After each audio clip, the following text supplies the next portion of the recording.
വൈകുന്നേരം ആയപ്പോഴുണ്ടല്ലോ വാപ്പയും ഉമ്മയും അതുപോലെ തന്നെ ഏറൂസും കൂടി വന്നിട്ടുണ്ടായിരുന്നു കേട്ടോ. ഞങ്ങളൊന്ന് വീട് കാണാൻ വേണ്ടി പോവാണ്. അതിന് വേണ്ടിയിട്ടാട്ടോ ഉമ്മയും വാപ്പയും കൂടി വന്നിട്ടുണ്ടായിരുന്നത്.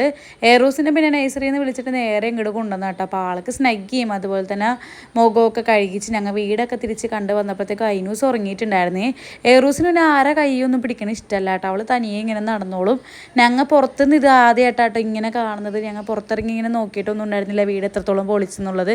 പിന്നെ ഉമ്മയും പേരക്കുട്ടികളും ഡാൻസ് പാട്ടൊക്കെ കഴിഞ്ഞിട്ട് അവരൊന്ന് കട വരെ പോയിട്ടുണ്ടായിരുന്നു. അപ്പോൾ ഞാൻ അവരെയും കാത്തോട്ട് ഇങ്ങനെ ഇരിക്കുകയാണ് കേട്ടോ. അങ്ങനെ അവരെ നോക്കി നോക്കി നോക്കി എനിക്ക് മതിയായി. പിന്നെ ഞാൻ അകത്തോട്ട് കയറിയിട്ടുണ്ടായിരുന്നു കേട്ടോ. വൈകുന്നേരം ആകുമ്പോൾ ഇവിടെ ഇരിക്കാൻ നല്ലൊരു ഭംഗിയാണ്. പക്ഷേ കൊതുക് ഇരുത്തൂല. അതുകൊണ്ട് ഞാൻ വേഗം അകത്തോട്ട് കയറിയിട്ടുണ്ടായിരുന്നു.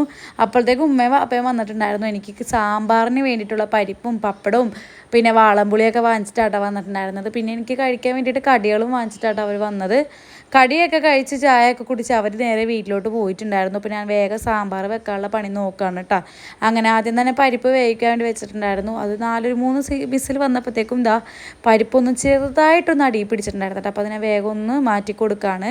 പിന്നെ സവാളയും അതുപോലെ തന്നെ ചെറിയ ഉള്ളിയും ഇഞ്ചിയൊക്കെ ഇട്ട് കൊടുക്കുന്നുണ്ട് കേട്ടോ. എനിക്കിപ്പോൾ ഭയങ്കര ഇഷ്ടമാണ് ഉള്ളി സാമ്പാർ. ഒരു വട്ടം കഴിച്ചിട്ടുള്ളെങ്കിലും നല്ല ടേസ്റ്റ് ഉണ്ട് കേട്ടോ. നമുക്ക് പെട്ടെന്ന് ഉണ്ടാക്കാൻ പറ്റിയൊരു കറി തന്നെയാണ്.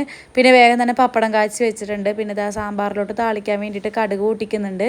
സാമ്പാർ പൊടിയും വറ്റൽമുളകൊക്കെ ഇട്ട് കൊടുക്കുന്നുണ്ട് കേട്ടോ. ഞാൻ എൻ്റേതായ രീതിയിലാണ് ഉണ്ടാക്കുന്നത്. എല്ലാവരും ഇങ്ങനെയൊക്കെ തന്നെ ആയിരിക്കുമോ അല്ലേ. ചിലവർ സാമ്പാർ ഡയറക്റ്റ് കൂട്ടണവരുണ്ട്. പക്ഷേ എനിക്ക് ഇങ്ങനെയായിട്ട് ഉണ്ടാക്കി ശീലമുള്ളത്. അങ്ങനെ സാമ്പാറിലോട്ട് അരപ്പൊക്കെ തട്ടി കൊടുത്തിട്ട് ഞാൻ കുറച്ച് നേരം ഒന്ന് ഇളക്കി കൊടുത്തിട്ട് പിന്നെ നമ്മുടെ വാളംപുളിയില്ലേ അത് പീനട്ടാട്ടോ ഒഴിക്കുന്നത്. ചിലർ തേങ്ങയൊക്കെ അരച്ച് ചേർക്കാറുണ്ട്.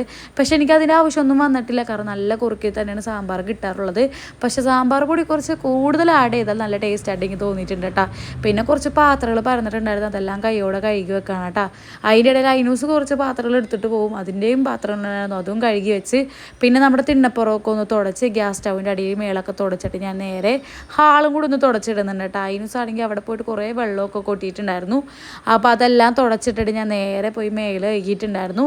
ഞാൻ മേലെ കഴുകിയപ്പോൾ ഐനൂസിനെ അങ്ങോട്ട് നേരെ മേലെ കഴിച്ച് കയറ്റിയിട്ടുണ്ട് കേട്ടോ. അല്ലെങ്കിൽ ഇനിയിപ്പോൾ അവളെ സെപ്പറേറ്റ് ആയിട്ട് മേലെ കഴിച്ച് കഴിഞ്ഞാൽ ചടങ്ങായിരിക്കും. പിന്നെ ഞാനും നനയേണ്ടി വരും. അതുകൊണ്ട് അവളെ വേഗം മേലൊക്കെ കഴിച്ച് അവൾക്ക് അപ്പം തന്നെ ഡ്രസ്സൊക്കെ ഇട്ട് കൊടുക്കുന്നുണ്ട് കേട്ടോ. ഇനി കിടക്കാൻ നേരത്ത് മാത്രം അവളെ മുടിയൊന്ന് കെട്ടിക്കൊടുക്കുള്ളൂ. ഇപ്പോൾ മുടി വളർന്നുകൊണ്ട് തന്നെ കണ്ണിൻ്റെ മേളിൽ ഇങ്ങനെ വന്ന് കിടക്കൂട്ടെ. ഇനി ബർത്ത്ഡേ ഒക്കെ ആയതുകൊണ്ട് ഇപ്പോഴൊന്നും മുടി എന്തായാലും വെട്ടുന്നില്ല. എനിക്ക് വളർത്താനായിട്ട് ഇഷ്ടം. അങ്ങനെ അതെല്ലാം കഴിഞ്ഞിട്ടുണ്ട്. അപ്പോൾ നമ്മുടെ കുഞ്ഞു വീഡിയോ ഇത്രേ ഉള്ളൂ. നമ്മുടെ വീഡിയോസ് പുതിയതായിട്ടായാലും കാണുന്നുണ്ടെങ്കിൽ ചാനലൊന്ന് ചെക്ക് ചെയ്ത് നോക്കിയിട്ട് നിങ്ങൾക്ക് ഇഷ്ടപ്പെടുവാണെന്നുണ്ടെങ്കിൽ ഒന്ന് സപ്പോർട്ട് ചെയ്ത് സബ്സ്ക്രൈബ് ചെയ്യണം. പുതിയൊരു വീട്ടുകാരും ബൈ. വീഡിയോസ്